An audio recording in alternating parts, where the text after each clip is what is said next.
Que le Seigneur Branham vous bénisse. Nous acclamons très fort pour notre Seigneur.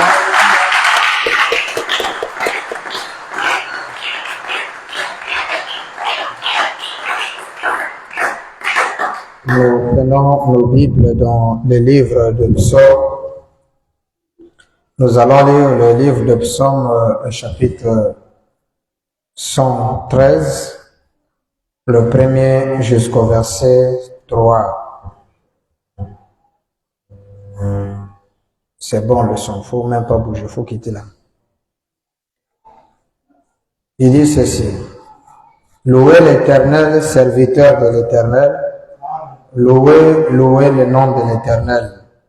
Que le nom de l'Éternel soit béni dès maintenant et à jamais.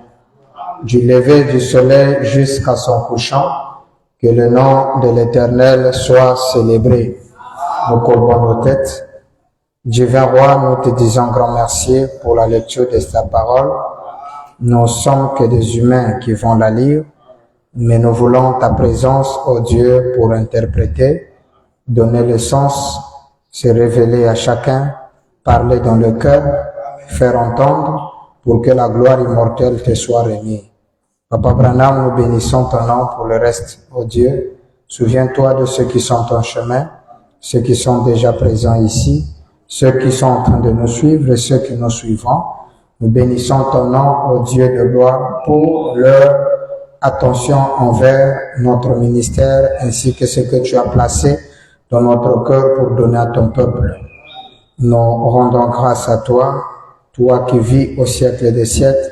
William Branham est ton nom, nous prions ainsi. Amen. Amen. Vous pouvez vous asseoir.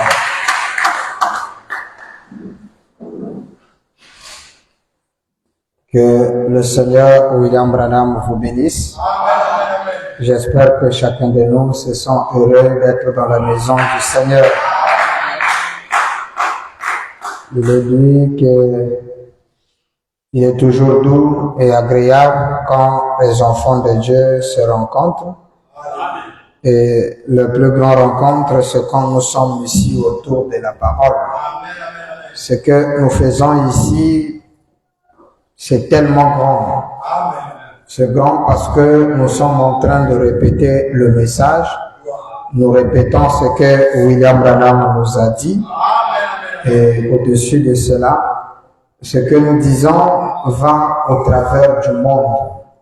Le monde nous écoute, le monde nous croit, et il prête attention à ce que nous sommes en train de dire. Je ne prêche pas seulement pour vous qui êtes ici, mais aussi pour ceux qui nous suivent à travers le monde. Et la prédication que nous avons donnée sur l'influence d'un homme au chapitre 1 a produit des résultats et ne cesse de produire des résultats. Nous avons le frère Billy Paul, c'est ça n'est-ce pas, qui a changé de nom, frère Blaise qui a pris le nom de Billy Paul. Nous avons aussi, toi tu as déjà connu? Pas encore. Nous avons le révérend Joseph Branham, le révérend Neville, le frère Levi, et j'étais connecté, j'ai eu un message.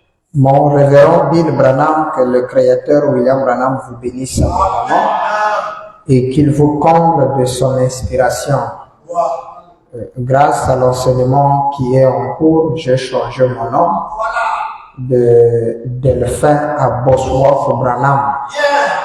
Je manque les mots de ma gratitude envers vous et aussi je vais revoir la cérémonie de mon mariage selon l'éclaircissement de la parole à notre disposition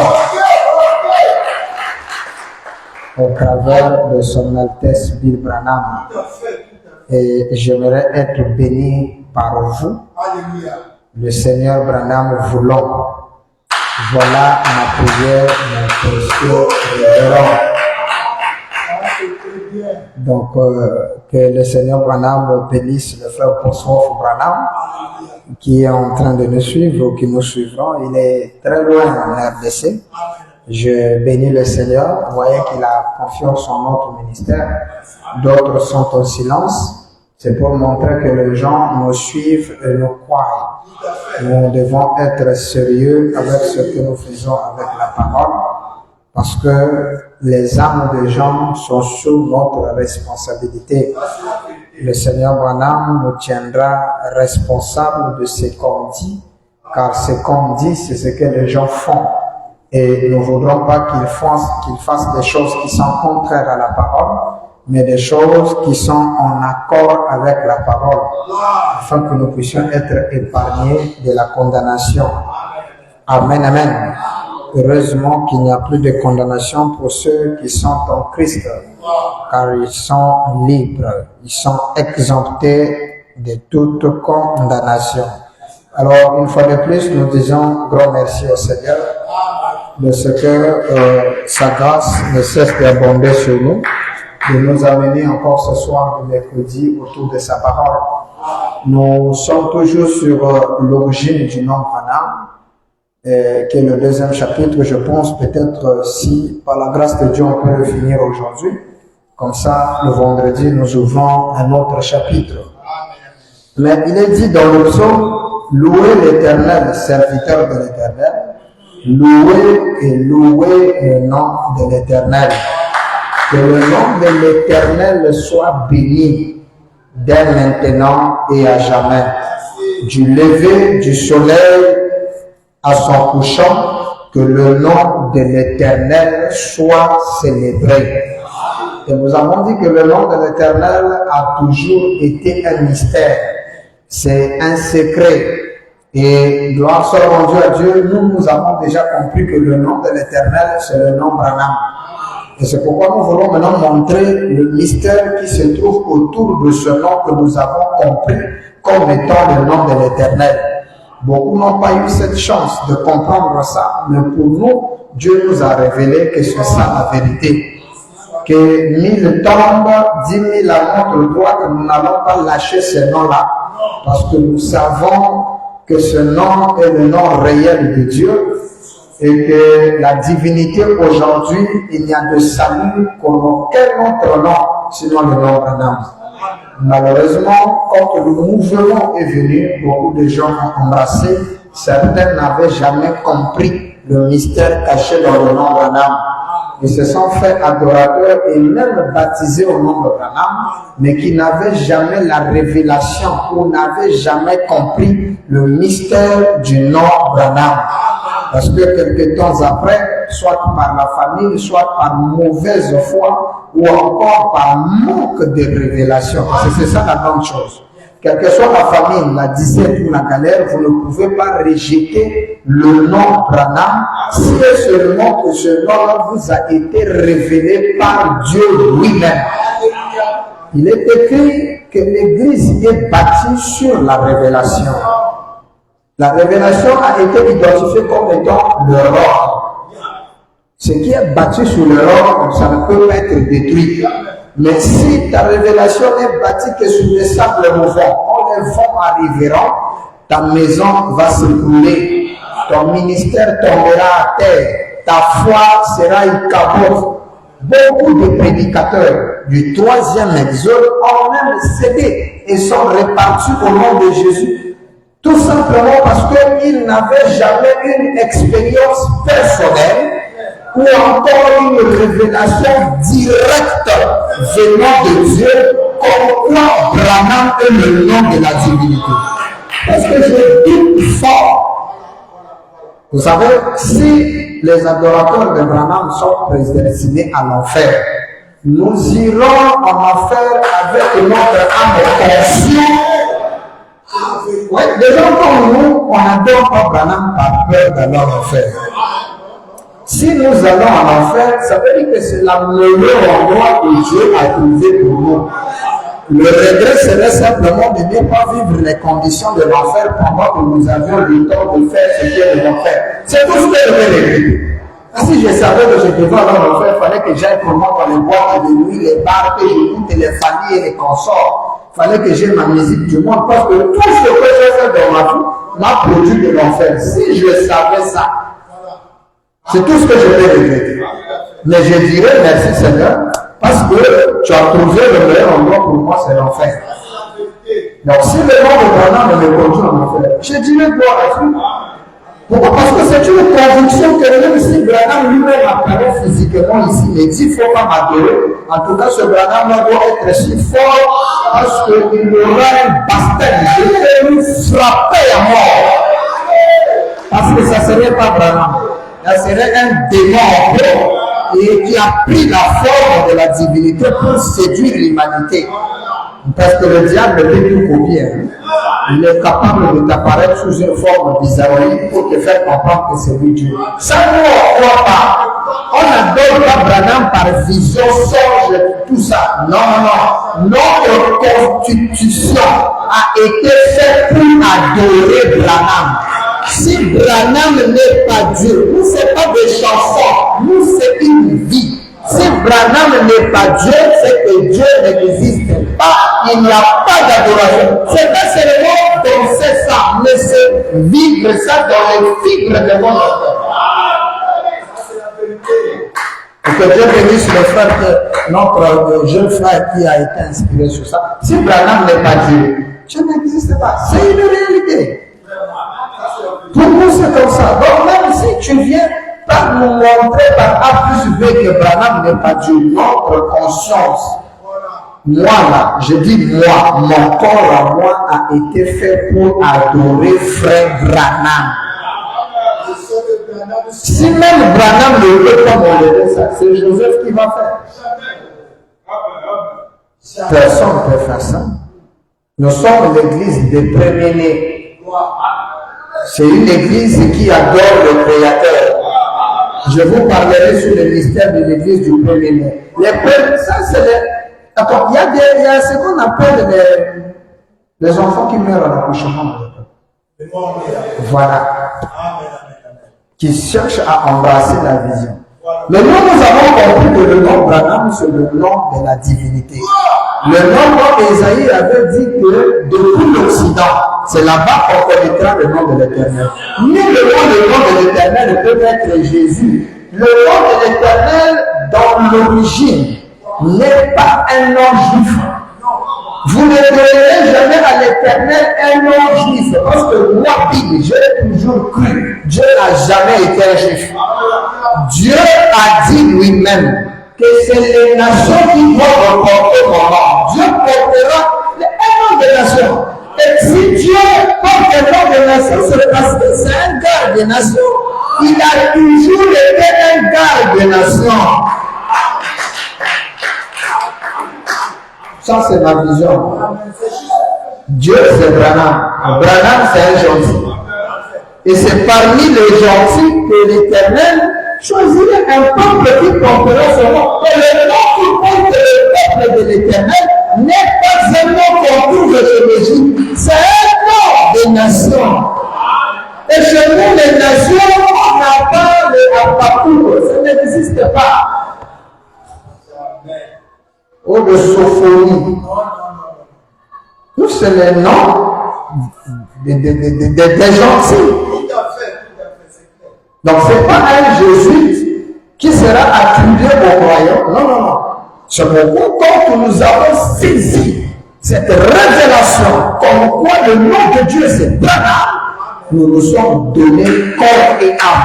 Nous sommes allés jusque dans le zoo, notre âme a conscience, en présence du ciel et de la terre, de tout ce qui respire dans les eaux. Même les eaux, nous avons témoigné dans les eaux que nous croyons à la divinité suprême du Seigneur et la Et nous avons dit, nous renonçons à tout ce qui est du deuxième exode.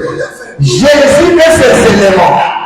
On a coupé les portes pour accepter les noms Branham. Et la mission d'un Branham, c'est de mettre Jésus dans le cœur d'un croyant pour mettre frère Branham. Alors c'est pourquoi nous voulons appeler nos enfants de Dieu le mystère qui se cache autour du nom Branham. D'où nous avons fait le premier chapitre en vous disant qu'il y a une influence dans chaque nom, comme nous l'appelons. D'abord, ceci devait conscientiser les croyants pour comprendre que si chaque nom a une signification, où chaque nom a quelque chose à voir avec nous, quand nous appelons un nom, il est lié à quelque chose. Alors nous devons savoir le nom Branham est lié à quoi? Qu'est-ce qui est lié sur le nom Branham? D'où nous avons dit l'origine d'abord de ce nom-là. Parce que Frère Branham nous a dit qu'il y a deux types de noms. Il y a des noms humains donnés par des hommes de la terre et il y a des noms donnés par Dieu. Or, ce que Dieu donne, je crois que tout mon cœur est associé à la divinité. Le nom que Dieu donne est associé à la divinité. Amen, amen. Donc le nom Branham, on doit comprendre d'où est-ce que ça vient. Parce que ce n'est pas un nom qui a été simplement donné par un homme. Parce que Charles, quand il est arrivé au temps de mettre le nom pour l'enfant, il n'a pas compris d'où est sortie cette inspiration de mettre son fils un nom étrange. Il lui donne le nom William Marion Branham. Et quand on arrive à William, il dit, regardez bien, ça peut avoir deux ailes. Il insiste pour qu'il y ait 7. Marion, 2 ailes, pour que sa femme, c'est comme ça, pour que sa femme forme 7 lettres. Et Branham, il dit, non, non, chez mon fils, ne mettez pas comme mon nom, mais ajoutez un H dessus. On dit pourquoi? Il dit, je ne sais pas, mais ajoutez un H. Charles était devenu un canal par lequel Dieu était en train d'écrire l'histoire qu'un jour, un certain mois de septembre, Bill Branham parlerait de ce H-là. C'est là où Frère Branham nous a dit, quand Dieu change, quand Dieu ajoute le H ou qu'il y ait la terminaison de H à L, il dit, est-ce que vous avez saisi profondément? Il dit, regardez Abraham. Il était Abraham sans H ou Abraham. Mais quand Dieu a changé son nom, il a ajouté des lettres qui a fait de ce nom-là Abraham. Amen. Et Abraham avec H-A-M. Et lui aussi, on dit Branham. C'est là où quelqu'un nous pose une question dans la brochure Zaché, l'homme d'affaires. Nous sommes le 21 janvier 63. Zaché, l'homme d'affaires, paragraphe 57. William Branham dit ceci. Donc, mon nom à moi est Branham. Branham dit mon nom à moi est Branham. Bran-Ham. H-A-M. Vous savez, quelqu'un m'a dit, il a dit, est-ce que Frère Branham, est-ce que vous êtes parent avec Abraham? J'ai dit, son fils. Père des nations. En étant mort en Christ, nous sommes la sémence d'Abraham et héritiers avec lui selon la promesse. Ça, c'est l'écriture. Vous comprenez? Maintenant, regardez le mystère qui se passe. On dit ceci. On peut effacer avec ça? Regardez, je vais vous ici, je crois que nous allons y revenir.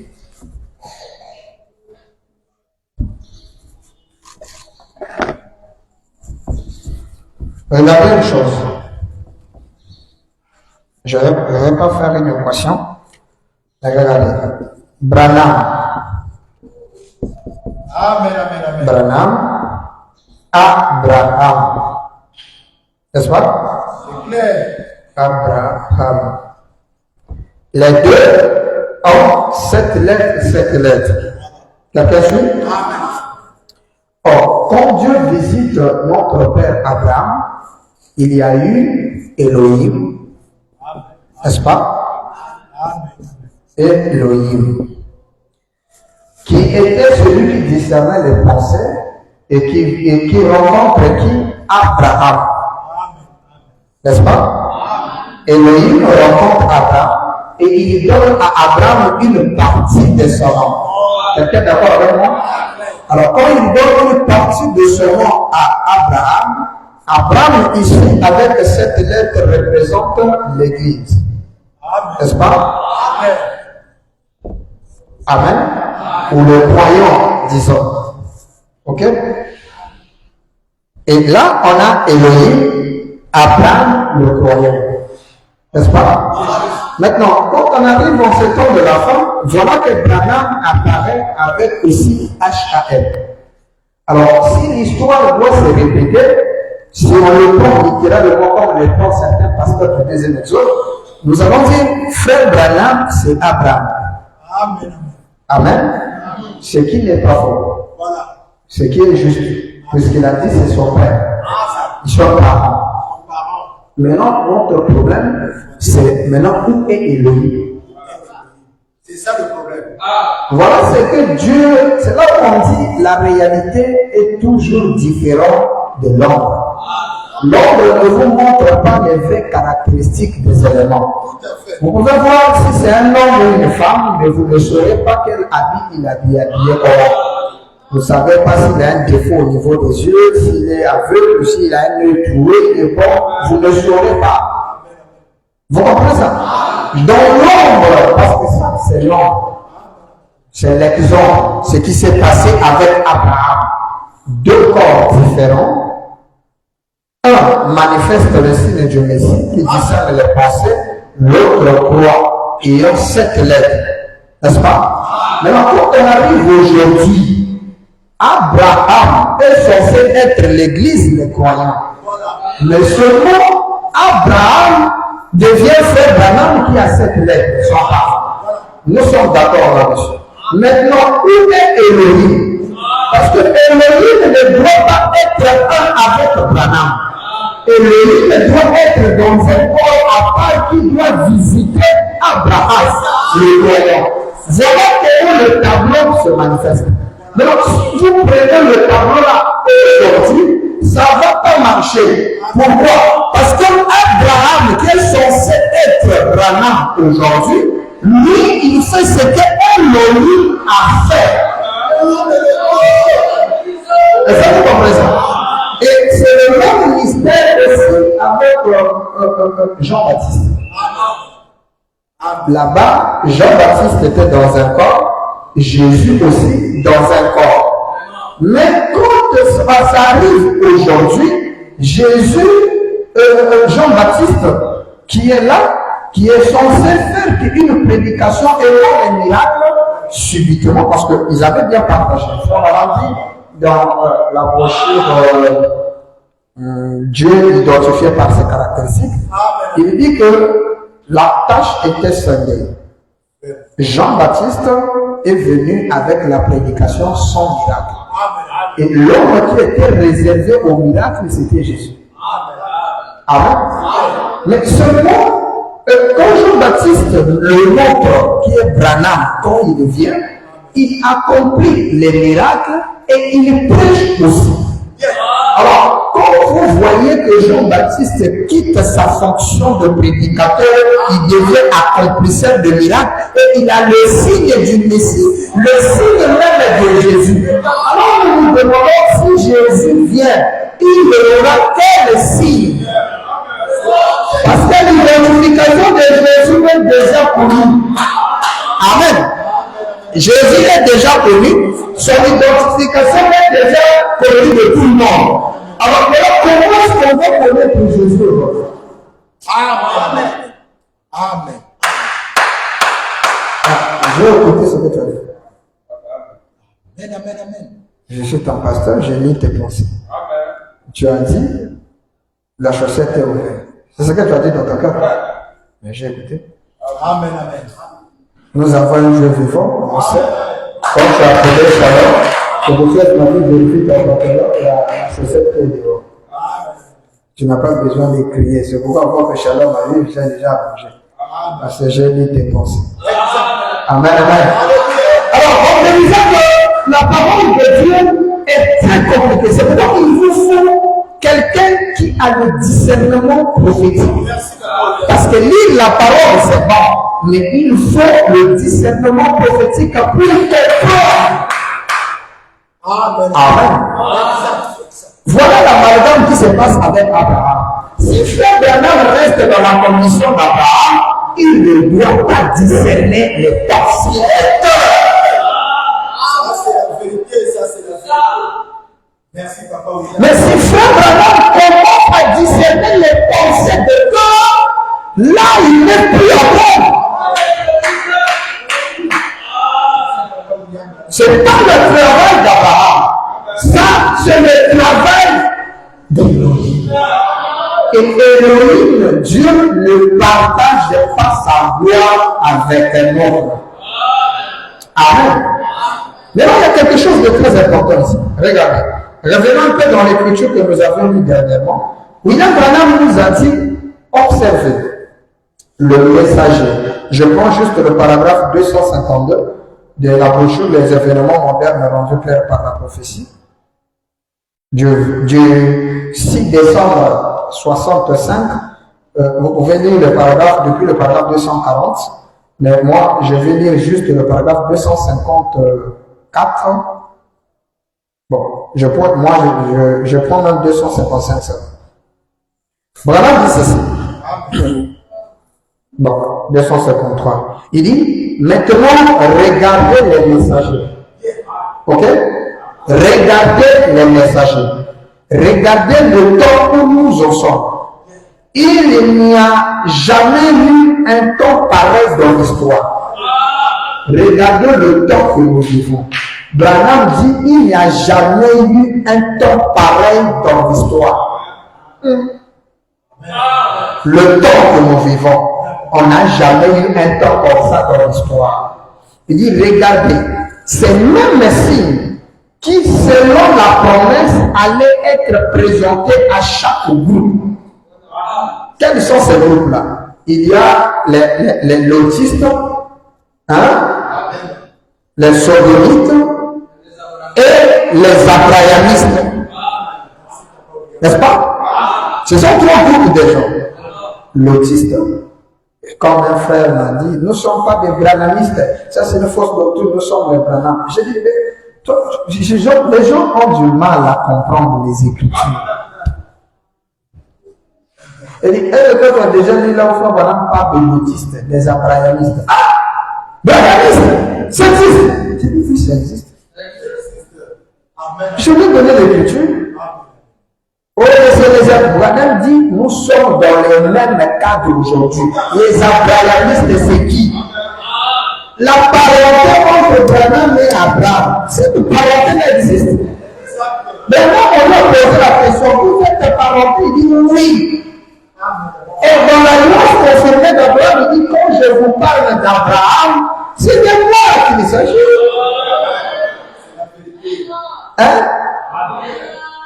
Branham a parlé des branhamistes. Il a parlé de ça. Écoutez, le même cadre aujourd'hui. Nous allons revenir dans notre brochure.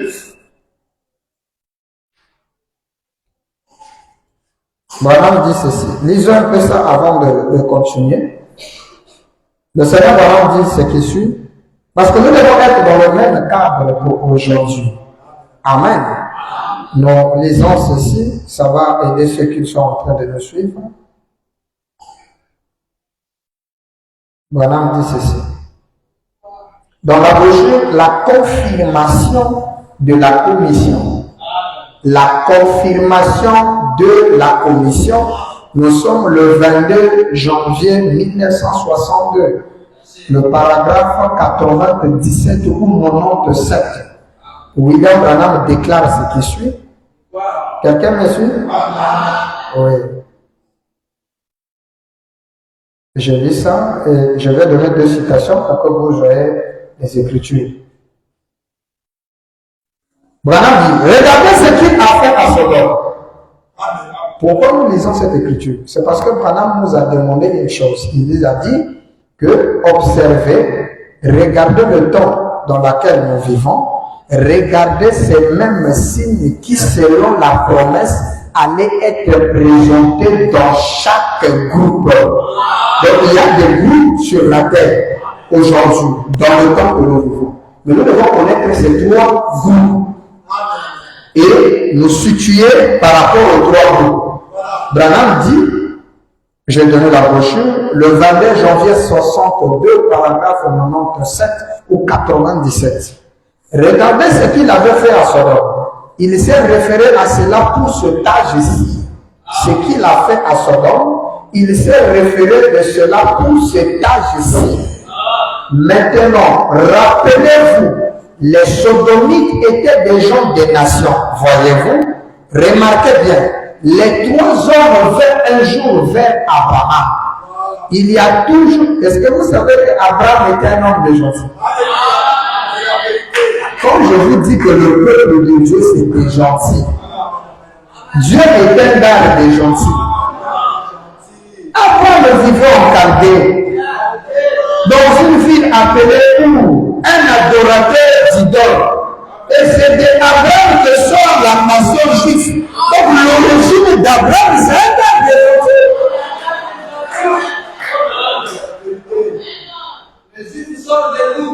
Mais c'est nous qui avons produit les choses. C'est comme un frère qui me dit, bon, pasteur, la polygamie, c'est dans la loi de Moïse. C'est Moïse qui a dit ça. Donc, comme le sacerdoce de Moïse est terminé, tu dis, mais qui t'a dit ça? Abraham était polygame avant que le sacerdoce. Tous les patriarches ont vécu avant que Moïse établisse la loi.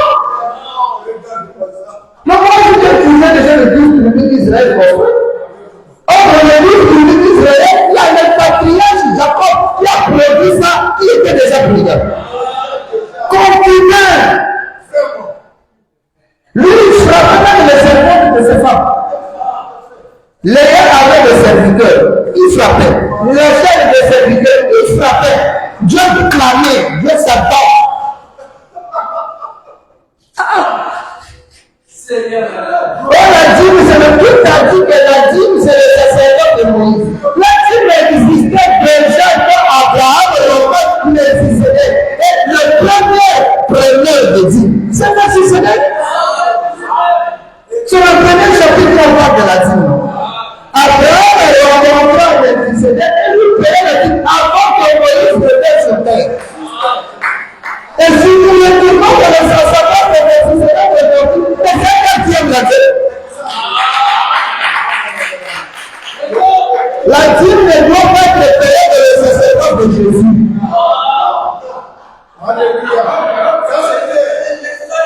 La dîme, c'est pour le premier sacerdoce et le troisième. Mais il n'y a pas de verset de dîme. Et là-bas, c'est plus grave. L'apôtre Paul dit qu'il faut partager au milieu à part d'égard avec ceux qui vous enseignent. Tu as 50 000, tu me donnes 25, moi 25. Tu as 100 $, moi c'est 50 $. Fais à part d'égard. C'est écrit dans les Corans. Amen. Et Jésus dit, écoutez ça. Il dit, les Sodomites étaient des hommes de nation. Voyez, remarquez. Les trois hommes vinrent un jour vers Abraham. Il y a toujours, écoutez ça, hein? Il y a toujours trois catégories de gens. Et s'il y a trois catégories de gens, il doit y avoir trois messagers pour ces gens. Ce sont les incroyants, les soi-disant croyants et les croyants. Maintenant, nous les avons toujours aujourd'hui. C'est vrai. Les incroyants, les soi-disant croyants et les croyants. Deux points. Ce sont aujourd'hui les sodomites. Hein? Sodome, c'est les incroyants. Les motifs, c'est les soi-disant croyants. Ils croient un peu. Quand ils voient les chrétiens, comme je dis, le Seigneur. Et quand Abraham appelait les croix, mon Seigneur. C'est les soi-disant croyants. Ils ne croient pas bien. Voilà dit, les sodomites, qui sont les incroyants, les lotistes, les soi-disant croyants, Branham dit, et les abrahamistes. Aujourd'hui, les abrahamistes. Maintenant, aujourd'hui, les abrahamistes.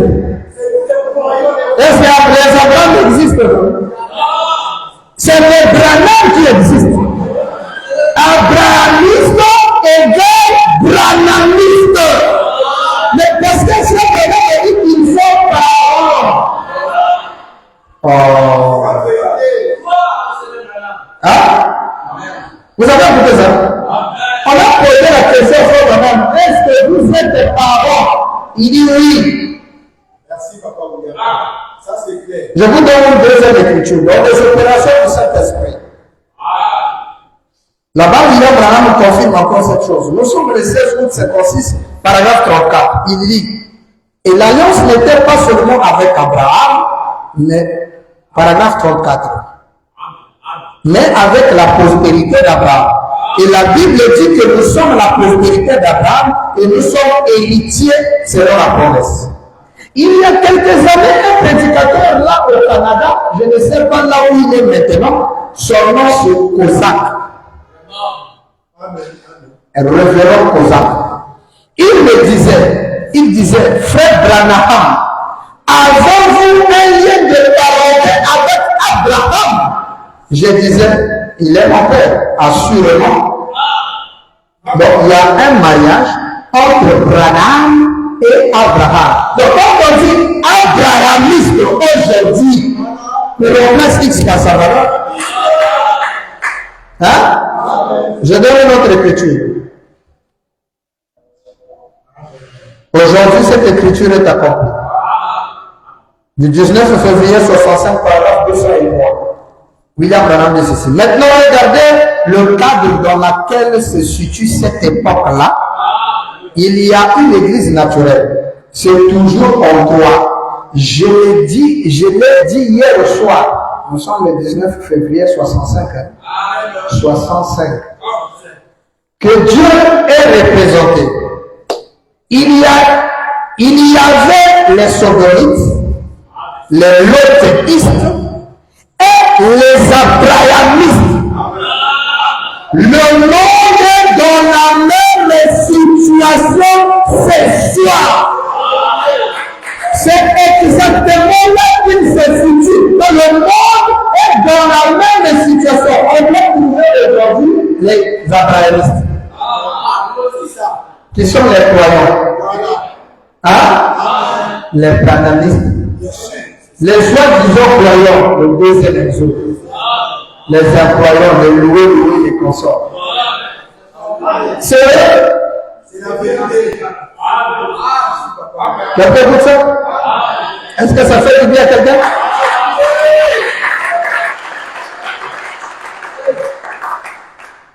Alors, revenons maintenant sur notre écriture de l'événement qu'on a rendu par la prophétie. Il dit, regardez ces mêmes signes qui avaient été accomplis dans chaque groupe. Regardez où ils sont les mêmes exactement en position parfaitement en place. La nature, le monde, tout correspond parfaitement au temps fixé. Tout est en place. Il dit maintenant, regardez l'âge actuel où nous vivons. N'est-ce pas que nous vivons en plein dans ce temps de Sodome? Vous dites quand même? Maintenant, Branham dit, observez le messager pour le groupe d'Abraham. Les brahmistes, ils ont un messager. N'est-ce pas? Alors, Branham dit, observez le messager du groupe d'Abraham. Au groupe. Et qui sont les groupes d'Abraham? Mais Branham dit, nous vivons actuellement dans le temps du Sodome. Ok? Ça veut dire que deux anges doivent aller au Sodome. Maintenant, un doit aller chez Abraham. On est d'accord? Maintenant, Branham dit, observez le messager qui va au groupe d'Abraham. Vous voyez ce que Branham dit? Maintenant, ici, là, ce n'est plus Abraham qui devient l'église, mais ce sont les croyants qui forment le groupe d'Abraham, qui devient Abraham. Maintenant, Branham ici ne peut pas se positionner comme étant l'église ou les croyants. Non. C'est pourquoi Frère Branham dit, quand il a fait la vision de l'autre côté, sur la marche de l'épouse, Frère Branham dit qu'il a vu l'épouse du monde entier en train de défiler chacun à son groupe. Seulement, Frère Branham ne s'est jamais retrouvé dans le groupe de ceux qui défilaient. Ça veut dire que Frère Branham n'est pas ce que nous on pense. En d'autres termes, il n'est pas l'épouse. Mais il était en ce qu'on appelle dans la paix ou dans les congrégations, ce qu'on appelle le fils de tout. C'est ça qu'on fait en termes de tout. On le